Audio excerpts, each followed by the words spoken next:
Good morning, everyone. Pete Pardo here from Sea of Tranquility. Welcome to another edition of our RANT series, Monday Morning Rant with Martin Popoff in the co-captain's chair. Good morning, my friend. How are you today? Absolutely, doing okay. This will be definitely a really fun one, right? Yeah. So I've been kind of wanting to do a rant video on this topic for a long time, and Martin and I were chatting doing another show last week, and I just, I was thinking, I'm like, Martin might be a really cool guy to have on with me to kind of talk about some bands, legacy bands, veteran bands, legendary bands in some cases, who are still out putting out new music, and in our opinions, very good music, I might add. But yet there's a portion of the fan base that just refuses to listen to these albums and will come up with any excuse why it's not like it was anymore. They don't make interesting music like they did back in the 70s or the 80s or what have you. And it's just, we want to talk about those bands, these long-standing bands who are still out there kicking ass, putting out good original new music and going out touring and playing those songs live and doing it quite well. So Martin and I have each picked 5 bands, and again, these could be bands from the 70s, 80s, 90s, whatever. Most of these are older bands, and we're each going to go talk about some of the recordings that they put out and why you should be excuse me, why you should still be listening to these groups, and specifically this new music. So I'm going to have Martin kick us off with one of his choices, and we'll just get some discussion going. Okay. So yeah, so first of all, I love this concept. It's really cool. And I have my own problems with this too. So I feel your pain when it comes to, having this conflict with these later things, because I have the same sort of thing with a lot of younger bands. So I have this idea in my head that I don't want to listen to too many younger bands because I can't relate to them. I don't want, a 24-year-old teaching me about heavy metal, blah, blah, blah. I'm an old guy, right? So I have the same problem. It's like you can't relate maybe to younger people. But with these bands, so I often say, if I say I've not kept up with things, which is kind of true in a lot of ways, like without, listening to a lot of younger bands, I often say that. But one thing I definitely have always done is hundreds of bands that I grew up with, I do really keep up with all their new music. And, when you do that, you end up with hundreds and hundreds, multiples of hundreds of albums always to listen to. And I always kind of make the point that they were your elders back then. So they were kind of the cool older brother or cousin or the rock star. They're 4 or 5 years older than us, really not much older than that when they were making that music we loved in the 70s and 80s, right? But they're still your elders now. So it's, you can still learn from them as elders, sort of thing. So I've always felt that, I felt like I had a reason, somewhat of a reason to say I'm not listening to a lot of younger bands. But at the same time, I say, but there's tons and tons of new music always coming out by my elders still. So Yeah. anyways, so that's kind of an idea that I treat with this. So not to keep ranting on, I will go into my first one, Iron Maiden. So Iron Maiden is my first choice of these. I went recently and did this book, Empire of the Clouds, which is the third in the trilogy. And of the whole Iron Maiden story. And I totally enjoyed doing it over the Holy Smoke book, which was the 90s, because their music, I don't think was that good in the 90s, right? But what I love about Iron Maiden is they came back, Bruce came back, Brave New World, not a great album. We all raved about it at the time, but it wasn't really that great. But they got better and better as they went on. And it really, like you say, Pete, I mean, it's very annoying that, these records would come out, and Iron Maiden fans are pretty rabid and they're pretty accepting of everything the band does. So this is not a band that their later stuff is being ignored.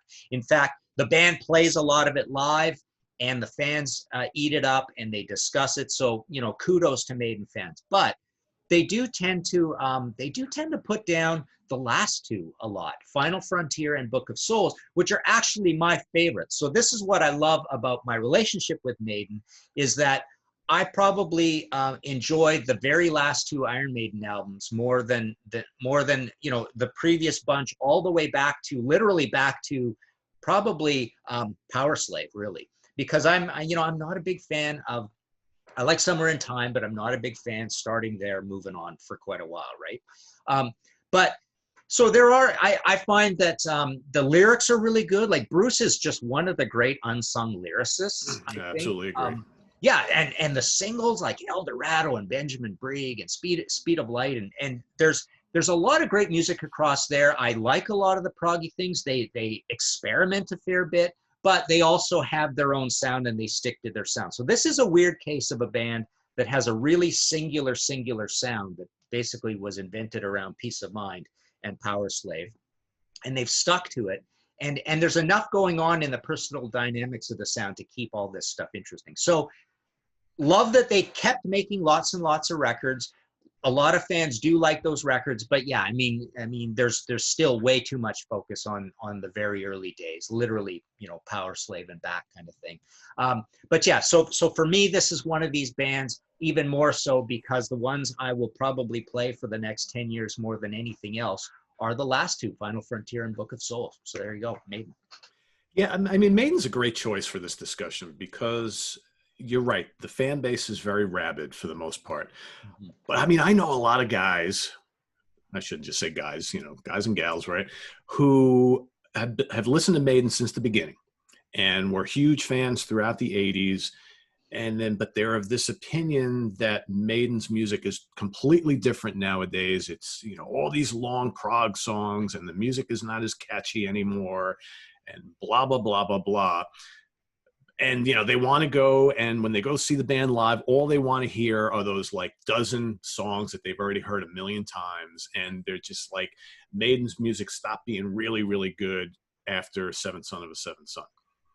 Yeah. Which, I mean, let's be real. You listen to Seventh Son of a Seventh Son and you listen to any of those late 90s, 2000s albums, the essence of Iron Maiden runs through all those. It's not that much different. I mean, granted, I think the problem is, and we'll probably talk about this a lot during the course of this show, is that when we were all younger and we grew up with certain albums, I've said this ad nauseum over the last couple of years, it's like we didn't have as much going on as we have today as adults, right? So we would buy records. So you'd go out and buy, you know, Number of the Beast and Peace of Mind and Power Slave, so on and so forth.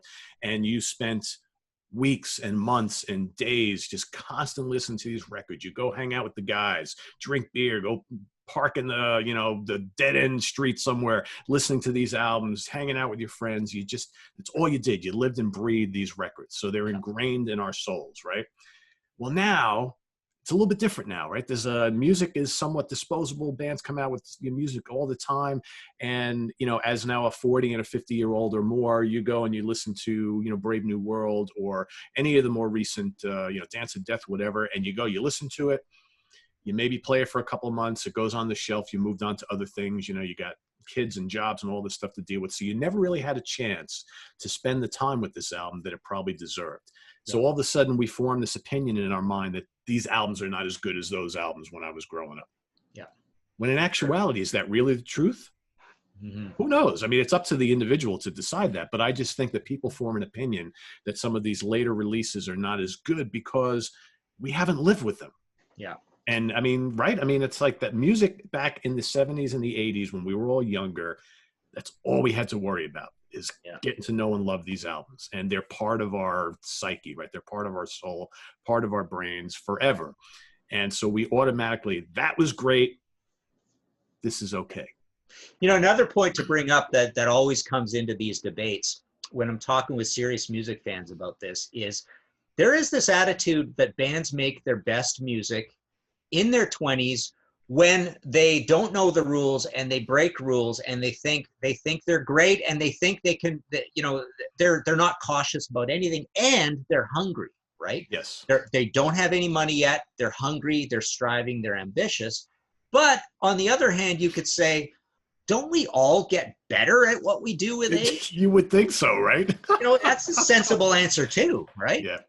So yeah, it's pretty weird. It's pretty weird. It is. And it's not to say, and we're not trying to say here that the early music, when they were in their 20s, when they were hungry, when there was a sense of danger and the unpredictable about them creating music, we're not trying to say that that music isn't the best, right?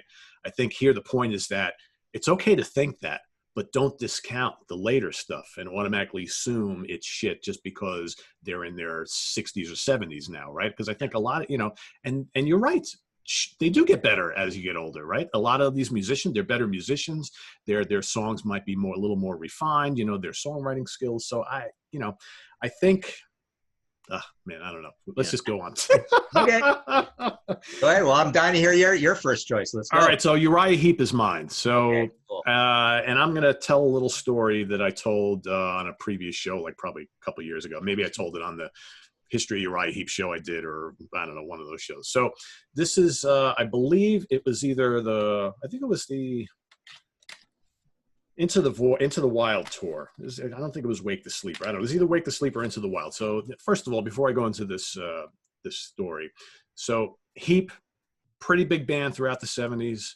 End of the 70s start to kind of, their interest in them starts to wane a little bit, a lot of lineup changes, so on and so forth. They regroup in the early 80s. They released this fantastic album called Abominog, right, which kind of revitalizes them for a couple of years.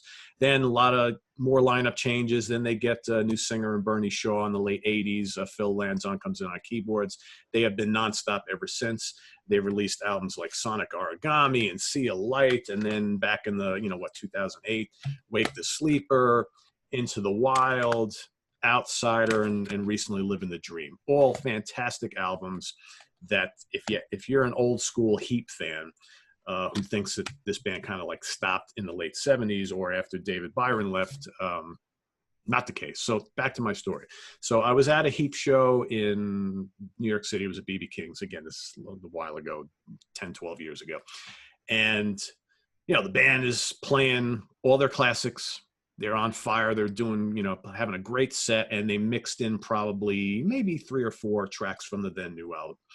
And my buddies and I happened to be standing around this group of guys who I think were from DC, the DC area. So they came all the way up to New York from Washington, DC. And these guys are drinking up a storm. They're all liquored up and, fired up, right? So every like old school, Gypsies comes on. They're, yeah, Lady in Black. Yeah, Magician's Birthday. Yeah, they're just totally getting into it. And as soon as the band goes, we're going to play a song from our new album, these guys are like, fuck this. Let's go to the bar and get a drink. Jeez. And they did this every time that they played a new song. Yeah. And I'm just like, and I'm sitting here and I'm like, I'm having a hard time with this. So, so at one point they proceeded to, do this again. Then they came back and the band was still playing one of the newer songs. And one of the guys starts yelling, David Byron era, David Byron era. And I tapped him on the shoulder and I'm like, I've got a question for you. So what's your issue with them playing newer songs? And he's like, I don't listen to anything from the band after David Byron left. That's the best stuff. And I'm like, but have you listened to any of this stuff since he left? No, I haven't, because it's not the same. And I'm like, so you haven't listened to it, but you're telling me it's not the same. Yeah. It's like, how ignorant are you? Yeah. And I got into this whole conversation with him and his friends. And what's even funnier is like, then, throughout the course, because we were near them the whole night, they would start playing stuff from like, some of the latter period albums where Byron was still with the band. Yeah.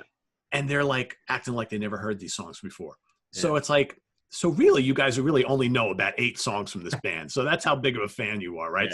Either you got the live album or the greatest hits album, or you have like the first 4 albums, and that's all you know because, they just didn't know anything else. And their attitude was just like, so you came all this way from Washington, D.C. or South Carolina, wherever the hell they came from, to listen to 6 songs. Yeah. You could have gone on YouTube and watched the old footage from 1973, right? I mean, it just doesn't. So anyway, my point is that Uriah Heep, for those of you who may be, not, you're big into the band in the 70s, kind of lost track with them. Their more recent output, and I'm talking 4, 5, 6 albums over the span of the last 20 years, take the creativity, the heaviness of the early stuff, mixed with the kind of early 80s kind of commercialish sound, very vibrant, melodic type of thing.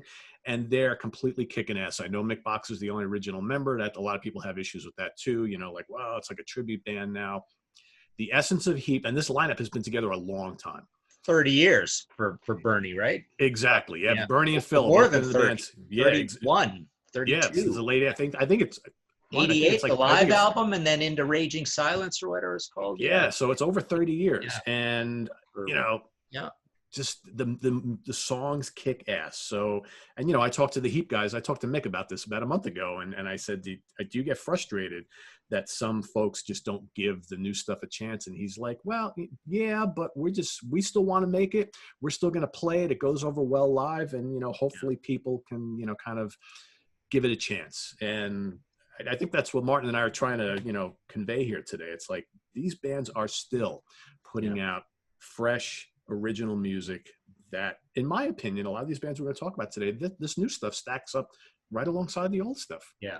And when Bernie came in, I mean, Raging Silence and Different World are not great albums, but everybody, a lot of Deep Heap fans, I think See a Light was seen as really the turning point. And from then on, it's all been great, right? It's all been like, we get everything we want from Mick. We get the shuffles and the wah-wah, and Bernie is an amazing singer on record and live. I mean, as a front man, he's great. They're just such a great live band, right? So you can't, I always, when a singer comes in and they don't make new music, that's I have a point to never, I think it's logical to not accept that singer, but Bernie is in there writing all these great albums over and over. Living the Dream's amazing. So I totally agree. And there's a lot of music there, but I think the thing with those fans, those other kinds of fans, is that eventually, as the years and the decades go on,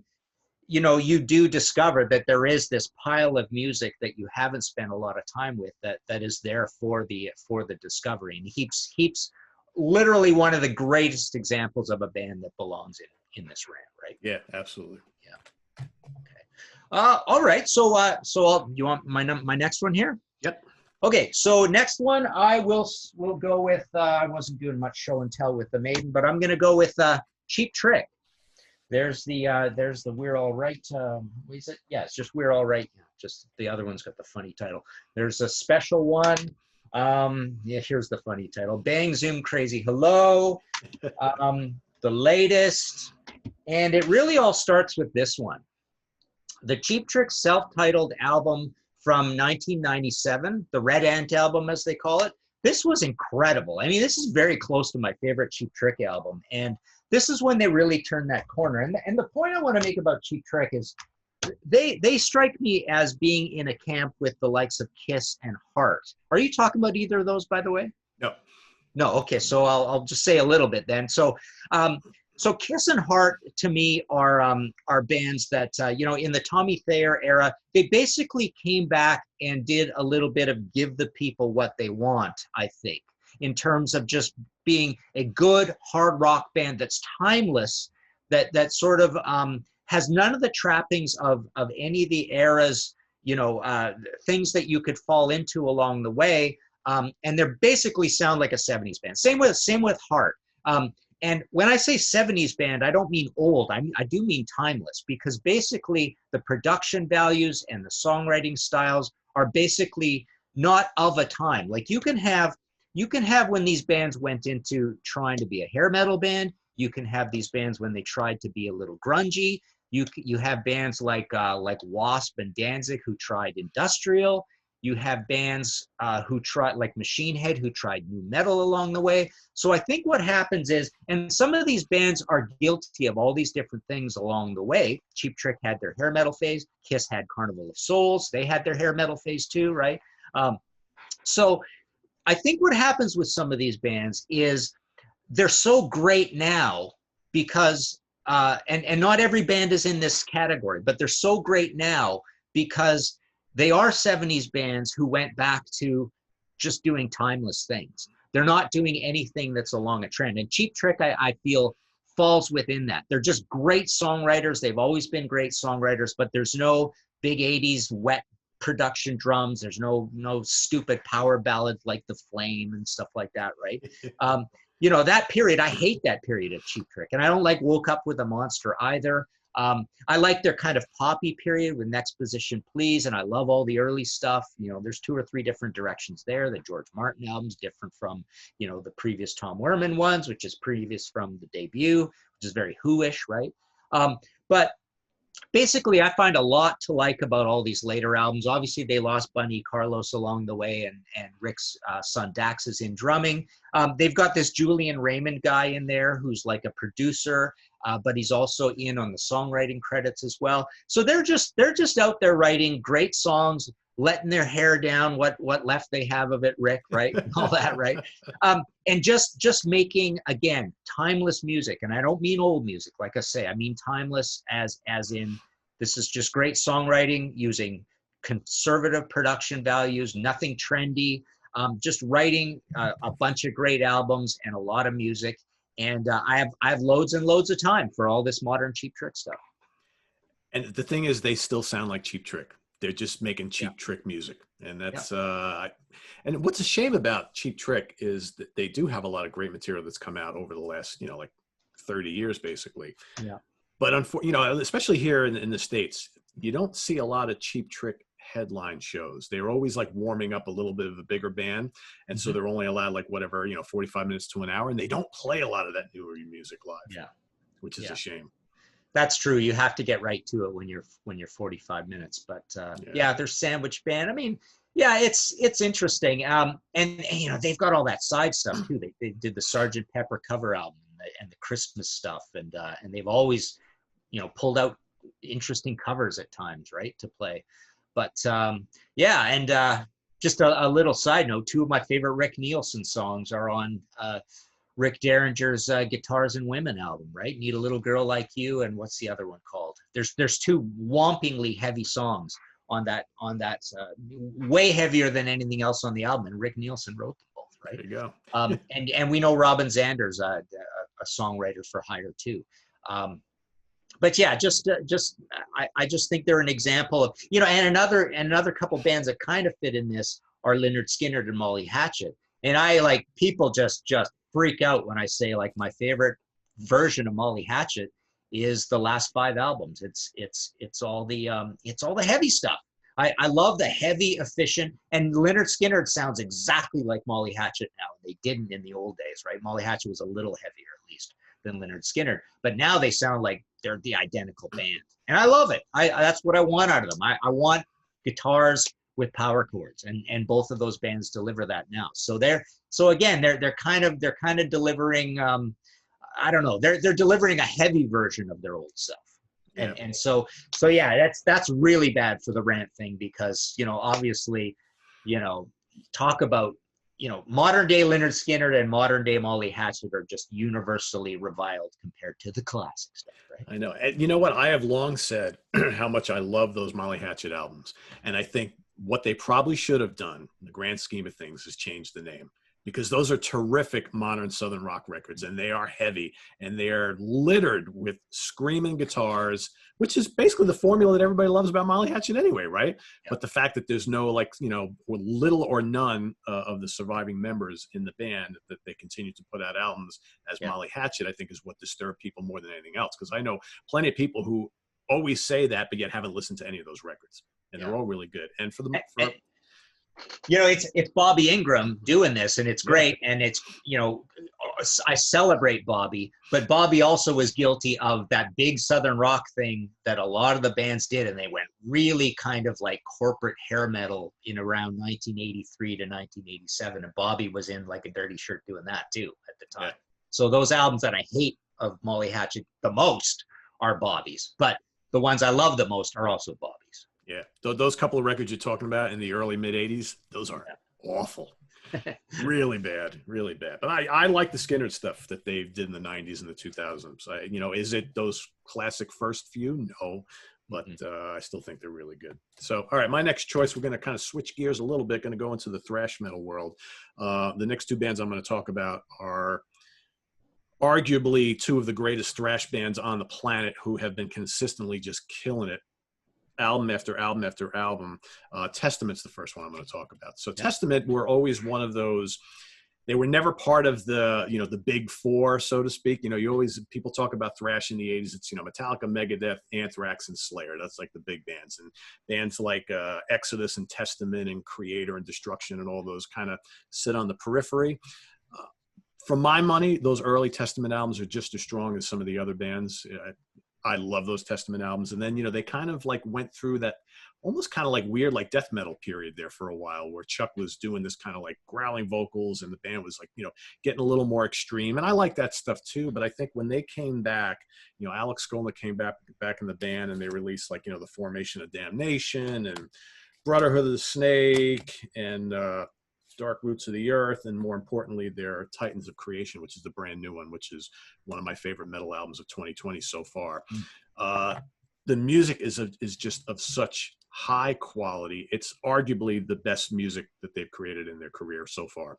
And you don't generally see bands who, you know, had a really, really impressive first run and then kind of like went away or just kind of meandered for a little while, and then all of a sudden come back and just absolutely kill it so late in the game. Production on these albums is great. The riffs are terrific. The arrangements are complex and bludgeoning. The guitar soloing is off the charts. And, you know, it's just hard to imagine a band that's doing any better so late in their career than Testament. But yet I still talk to people who haven't bought any of the new records, and they're still listening to Legacy and all those 80s records, and that was the pantheon, right?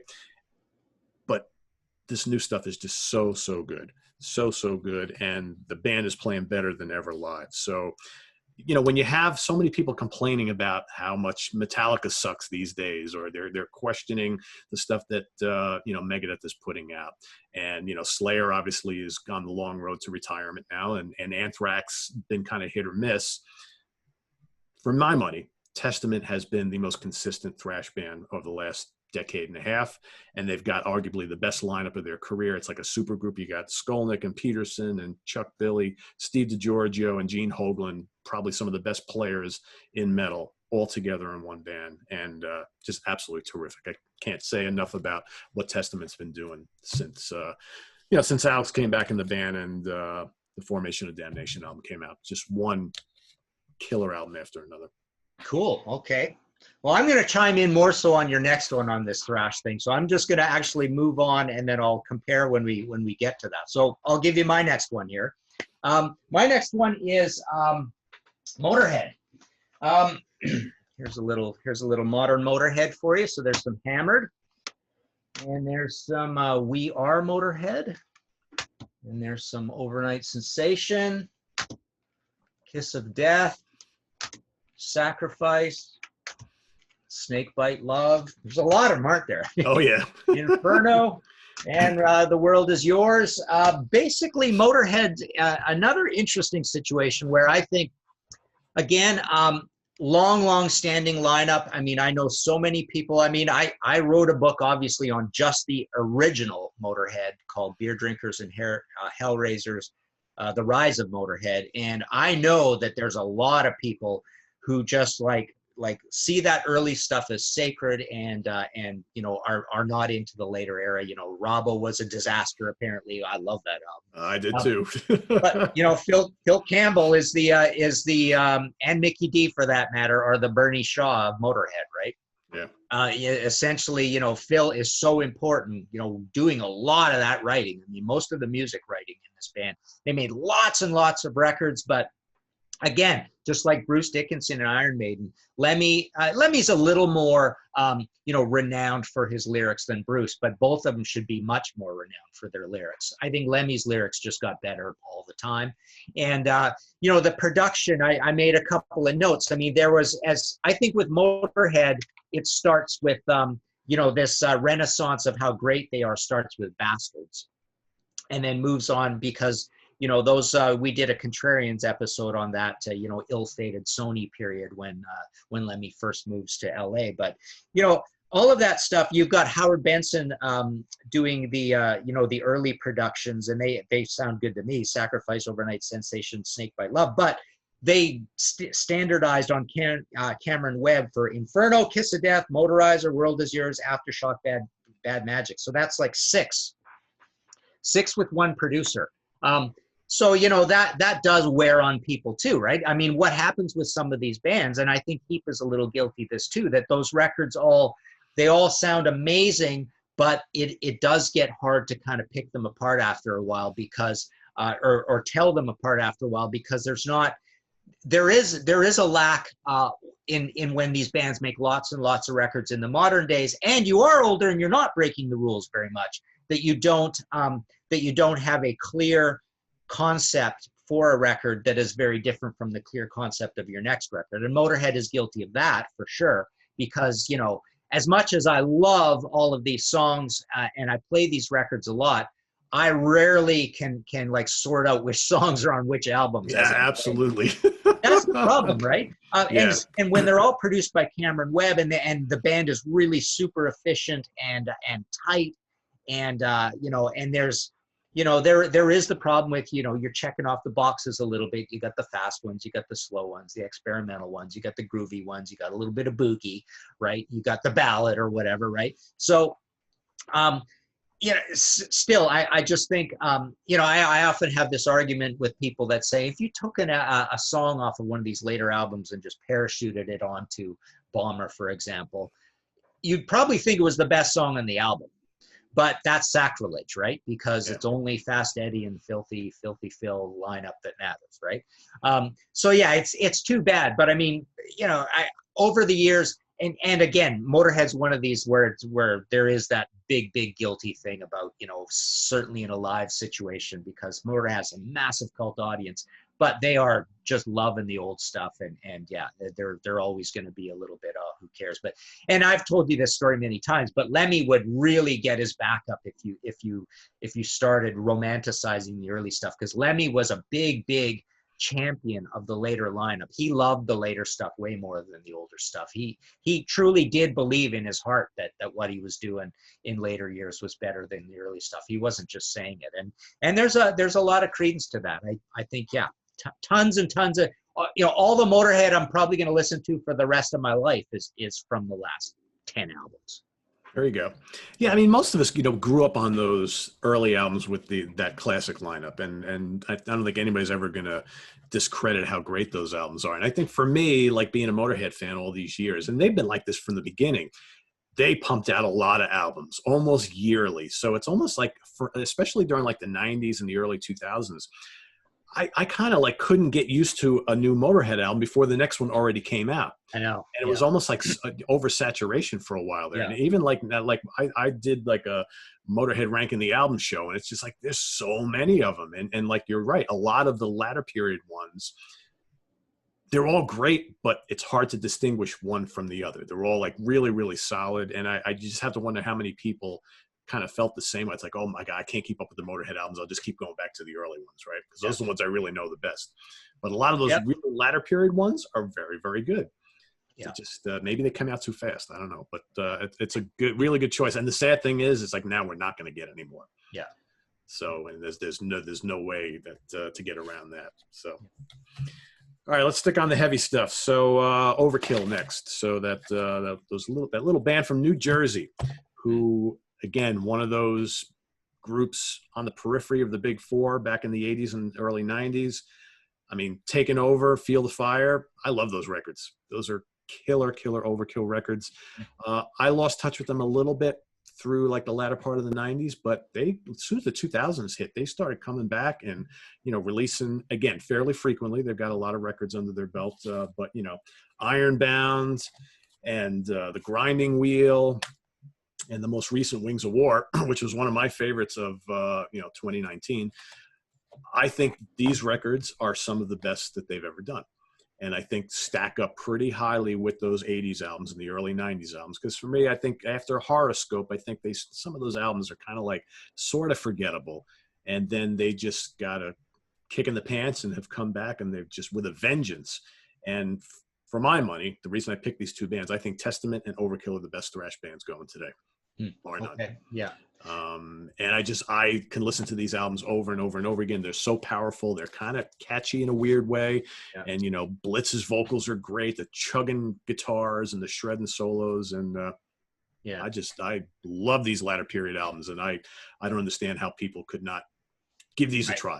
I totally agree. I mean, I actually don't like early Overkill. I don't like early Testament. I like mid-period Testament, and I like late period Testament. Overkill is practically the only thrash I play now. I mean, these later Overkill albums, about the last 5 albums, I play them over and over and over They're again. terrific. I also like Anthrax a lot. I like what Anthrax is doing. I mean, I don't even consider them particularly thrashy anymore, right?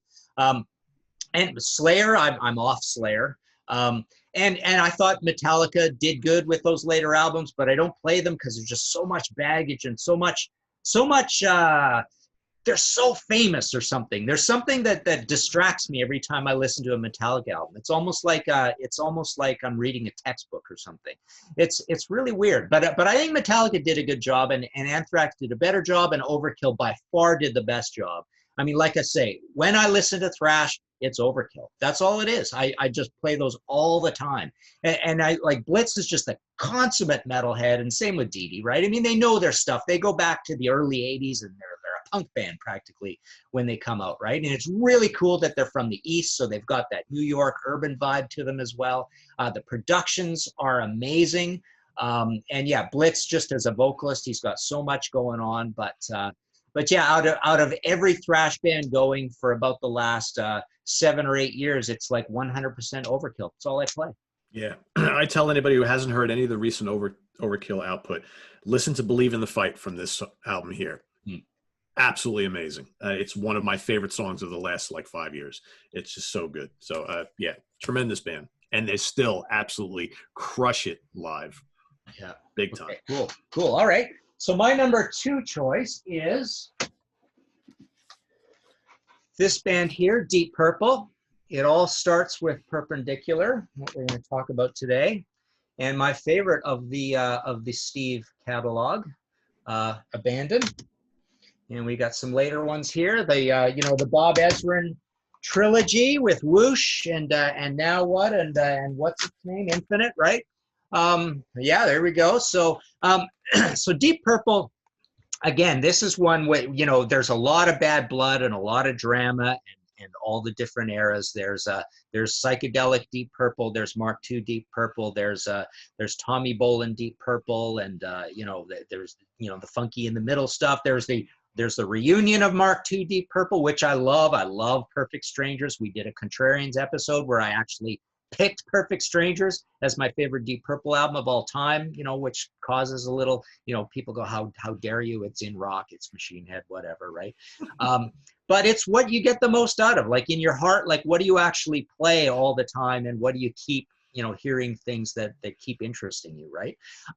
But I loved what they did with the Steve Morse era. To me, Deep Purple is in a class of its own when it comes to these kinds of bands. And what I mean by that is they're not the best of them. They're the one that reinvented themselves the most and had a whole new personality to what they were doing, a whole new maturity, a whole new widening of the vistas, the horizons. We can do anything. They're actually proggier probably than they ever were right now, right? So they break a lot of rules as adults, as septuagenarians or whatever, right? 70 years old now, kind of thing, right?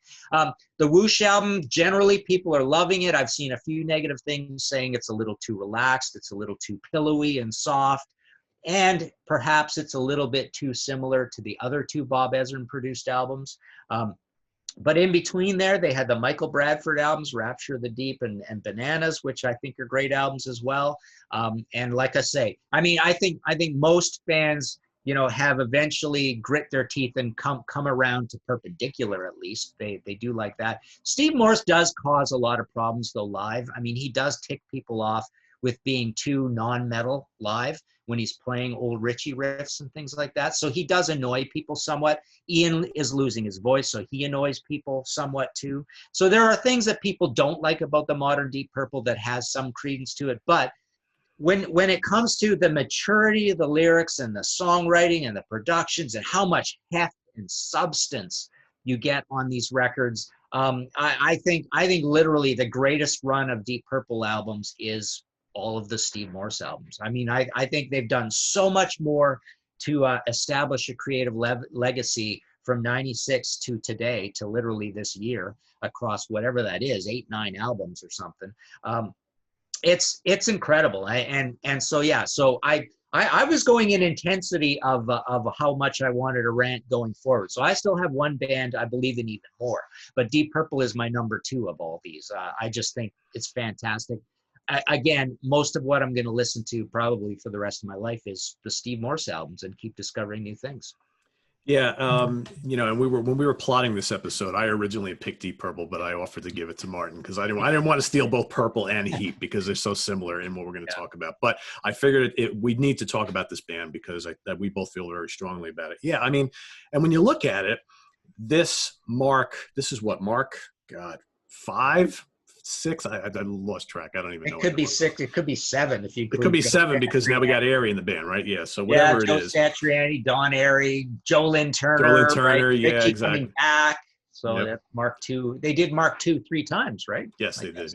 Yeah. I mean, this is the longest running out of all of them.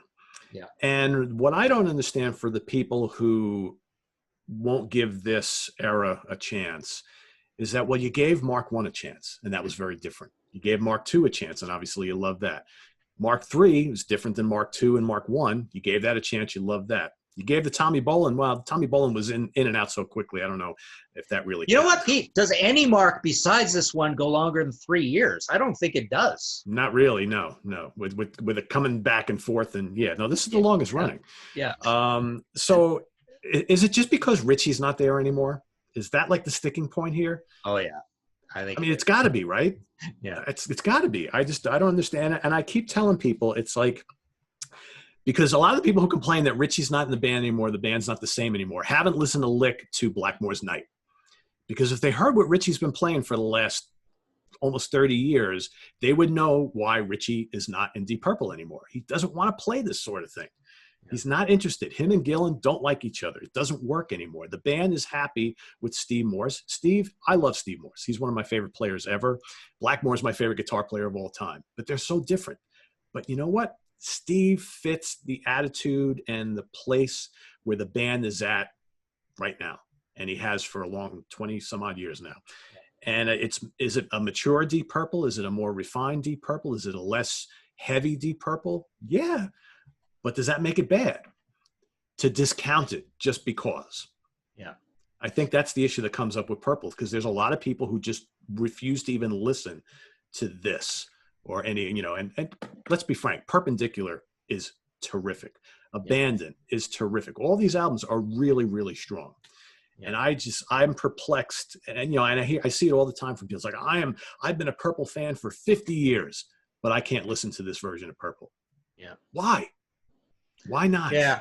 And, the cool thing that they'll say in interviews, and I know we've talked about this before, but it's like they've decided that they're going to write for the phase of life they're in. And there's nothing wrong with that. Yeah, everything just has a richer sense of experience to it. I mean, Ian's lyrics are amazing. They're great lyrics. And so what if he can't, shriek live or whatever? I don't even care. I mean, I just want to hear them get down on record and make a great record. I mean, to me, records basically across the board are way more important than live anyways. But, Ian sounds great on the record and the productions are great. And Steve's got such a vocabulary. You can do so many different things on the guitar. And it's just this joyous, bubbly version of like him and Don Airy almost have like the same mind space when it comes to the emotions they want to portray. So they're the two like, just colorful, vibrant, optimistic sounding tones coming out of the band, right? And then even Ian Pace kind of plays along. Ian Pace is just like playing stuff that sounds good. It's like the kind of drumming that basically sounds like pleasant drumming. You don't want to use that word pleasant because that's what people are getting ticked off about. They're finding these records almost too relaxed, right? I don't know. It's odd because they're not as heavy as the old days, but they're always heavy. It's just not it's not recorded heavy or even written from a heavy space headspace, but it's still electric guitar all the way through. It's kind of hard to describe, right? And it's electric guitar and Hammond organ. I mean, and let's how heavy is Perfect Strangers? How heavy is Come Taste the Band? How heavy is Burn? Are any of those albums really, really that much heavier than what they're putting out now? Yeah. I mean, if you're asking if it's as heavy as in rock, no. Yeah. All right. Or Fireball, or maybe even Machine Head. Yeah. But that was, I mean, a million years ago. These guys are in their 70s. It's like, do we really, is it fair to expect them to crank out something like that? You know, it's like, and it's just like, you know, we got this new Blue Oyster Cult album coming out relatively soon. It's like expectations are at an all-time high. Do we really expect another Cultosaurus Erectus or, you know, any of those 70s albums? That's not really fair. Can we expect another Heaven Forbid? Is that really fair? I don't know. It's like, is it such a bad thing to accept where a band is at that given time, so late in their game, that it's just a quality, enjoyable, listenable album? Why does it have to be exactly like it was 45, 50 years ago? Yeah. And like we say, they're supposed to be better than they were in the old days. They're supposed to be smarter. They're supposed to know more. They've been playing longer. Everything about them sensibly is supposed to be better. But, you know, again, we're back to the, you know, how hungry are you? How broke are you? You know, are you all riding in a van together, or are you all living in one room rented apartment, right? That you're going to get evicted from, you know, all these things. Starvation is supposed to cause the greatest art, but, you know, does it really, right? People do say that. People do say comfort is bad for making art, right? Yeah. So we can have these debates all up and down. Okay, so my last one that I feel most strongly about of all these bands is ZZ Top. I get a lot of abuse for this, but I'm gonna tell you why. Rhythmine, there we go. Antenna, I think it all starts with Antenna. And then the one that people don't like so much because it's a little short and casual and mixed with live stuff, and it's a little jokey, XXX or Triple X, whatever you want to call it, right? So basically, you know, I'm not a big Eliminator fan. I'm definitely less of a fan of Recycler and Afterburner. I've got those in the wrong order. But you know, love the early stuff. But to me, you know, and this I wasn't crazy about when it first came out, but I love it now. So this is 1994. Wow. So this is pretty late. So basically, I get heck for saying this all the time, but this is my favorite ZZ Top album, Rhythmine. It's so heavy. It's just stomping start to finish. I love the production.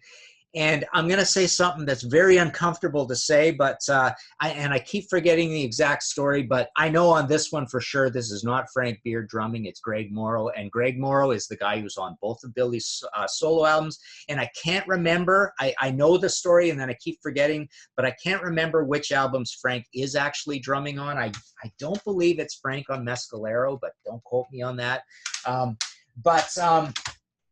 You know, and I hate saying that because this trio has been intact right from the beginning. And I also hate saying it because the drumming on Rhythmine is one of the greatest drumming performances I've ever heard in my life. I just love it. I love everything done on there, the fills, the counterpoint sounds, the production of it. But I love how heavy ZZ Top became. And, you know, even also uncomfortable is like, I'm a little, you know, there's a very murky secret to how much Dusty Hill is even playing bass on some of these records, right? Or even if in fact it is acoustic bass. I mean, there's electronic bass applied to some of these things, electronic drums, right? Like this, you know, there's a whole mystery about, you know, it's a mystery, but I knew these answers once and I'm kind of forgetting them now, but how much of this is actual real drumming, if any, right? But I still love it. I mean, for electronic drumming, if it is, it's incredible. So Mescalero is just endlessly entertaining. There's so many cool things going on it, heavy stuff, jokey stuff, the production, Billy's voice, Dusty's voice, two of my favorite singers of all time. La Futura I don't like so much because it's short and the songs are a little more casually written. To me, it's almost like the bad versions of the songs on Mescalero, and it's smaller. So I'm a little disappointed with La Futura, but I don't mind it. But Mescalero would be in my top 3 or 4 favorite ZZ Top albums. You know, I love Tres Hombres and De Guayo. They'd be my next ones. Tejas, definitely.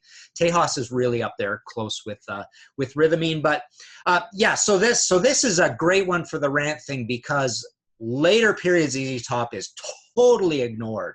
I mean, this is a band that is just like so steeped in the 70s and nostalgia, you know, really more pronounced than a lot of these bands, that those big hits are just some of the greatest, you know, pieces of pop culture fabric of all of America and Americana of all time. So, you know, you're living up to something really, but you know, the later albums did not sell very well. I don't think there's a single gold album even in any of that stuff. And I just love it. Endlessly entertaining, but I get in so much trouble raving about later ZZ Top over earlier ZZ Top. But yeah, to me, like Mescalero and Rhythmine are just the gifts that keep on giving. They're just so heavy and so cool. And it just pains me that to think, you know, it's not Frank drumming on them, right? And the drumming is so important to those records, right? But yeah, like I say, I'm not positive about Mescalero, but when I play it, it really does sound like, I'm pretty sure it's still Greg Morrow. But, you know, even before I did this, you know, we dialed up to do this, you know, I went and did a refresher on researching on the internet, and it's a secret that's been really well kept. Yeah, I mean, they really don't talk about this, but I brought it up with Billy before too, and he's admitted it to me, right? And, you know, he doesn't seem to, he seems, I don't think he realizes whether the secret's out or not. I think he's totally forgotten whether this stuff's all still a secret, right? But and Joe Hardy's production across these records, so crisp and so huge. But yeah, the ZZ Top records are definitely, there's a little bit of magic that goes into the making of them. But I'm glad it was done. So there you go, ZZ Top, my number one. Yeah, I agree. Those latter period albums are quite good, and for me, Rhythmine especially, it's that ZZ Top returning to being nasty, and that's what we missed all throughout the '80s. But you know, there's like there's a couple different viewpoints on ZZ Top. You have the people who listen to them from the beginning and love that '70s and early '80s stuff, but then you have this part of the fan base that never heard any of those albums, and jumped on board with Eliminator and Recycled and Afterburner. Yeah, you talk about that, because I totally left that out. You're right. That's the massive ZZ Top. That's the diamond ZZ Top, right? Right. So for them, you listen to an album like, you know, Rhythmine, and they're kind of like, what is this? Where's those kind of snappy rhythms and all that really catchy stuff? Because that's really all they know. And maybe they know, like, you know, a couple of the big hits from the 70s. So, ignored, that whole part of the catalog completely ignored by, I think, both of those part of the fan bases, which is a real shame. Real shame. I love ZZ Top. What a great band.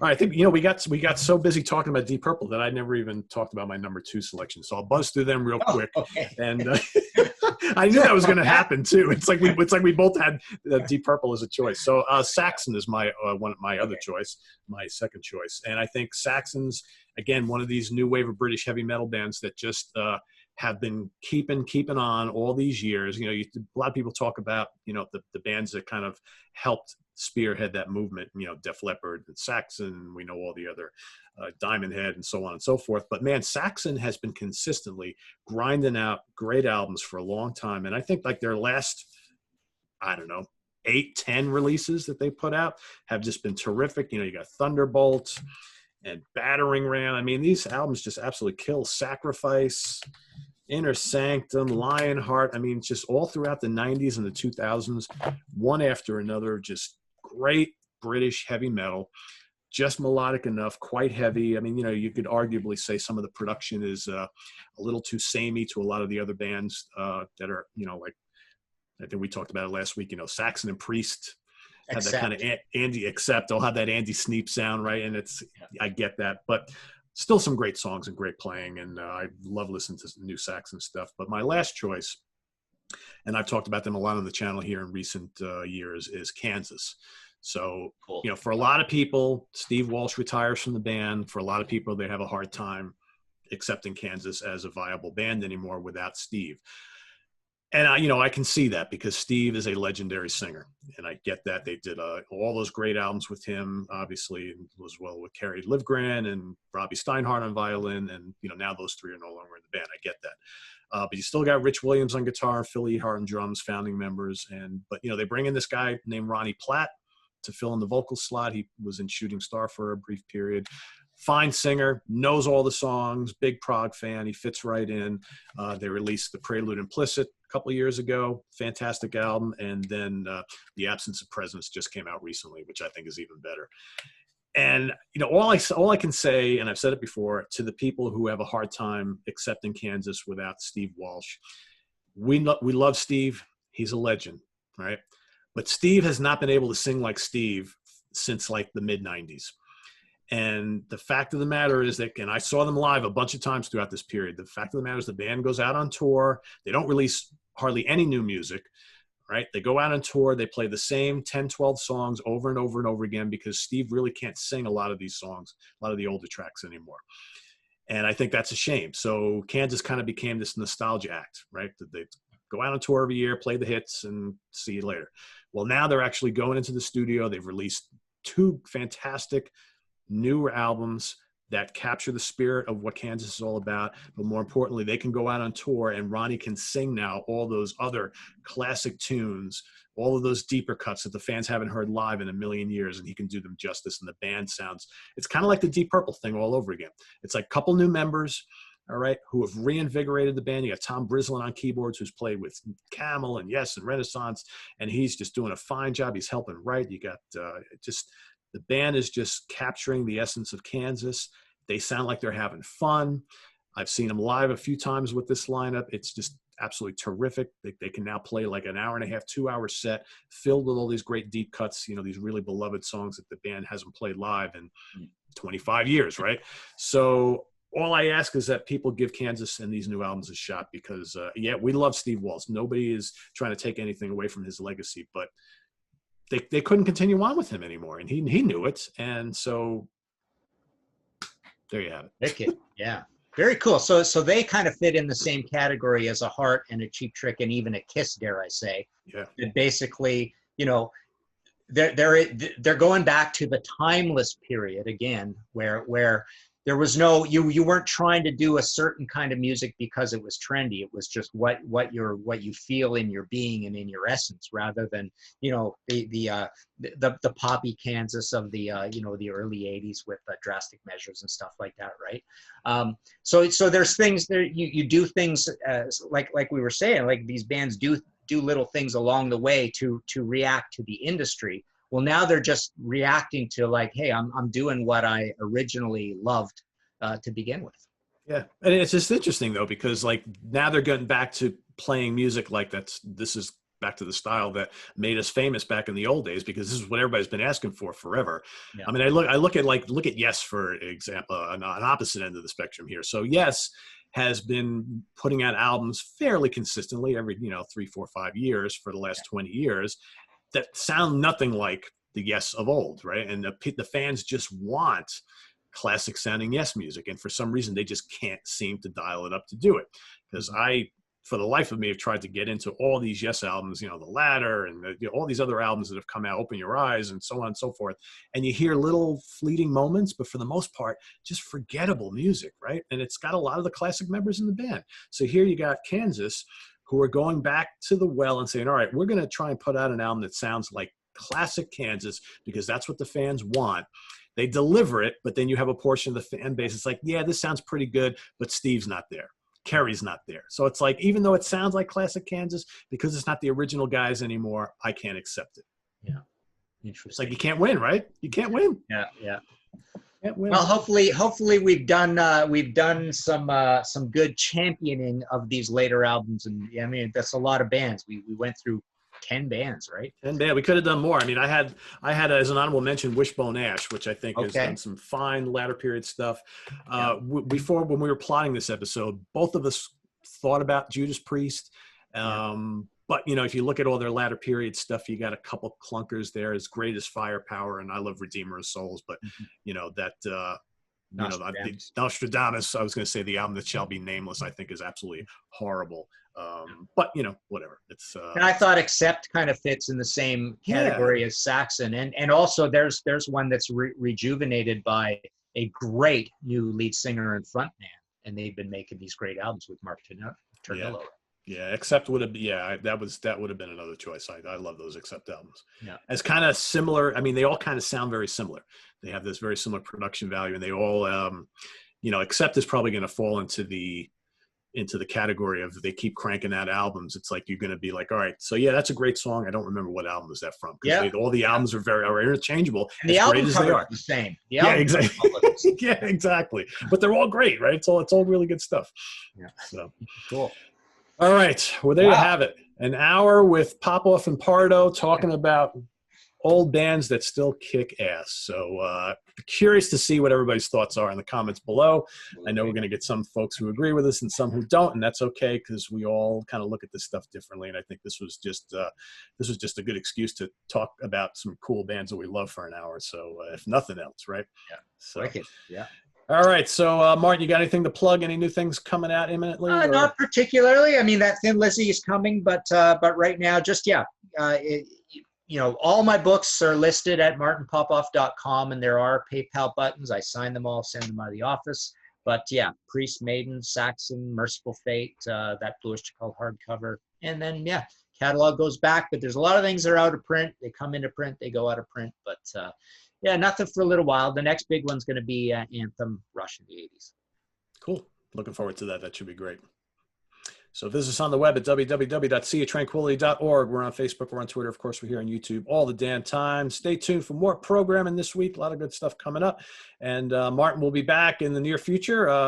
He and I have to kind of iron out the details of what the next discussions we'll be having. So, but you'll be seeing him on here fairly soon. So take care, everybody. Have a good one. Bye-bye.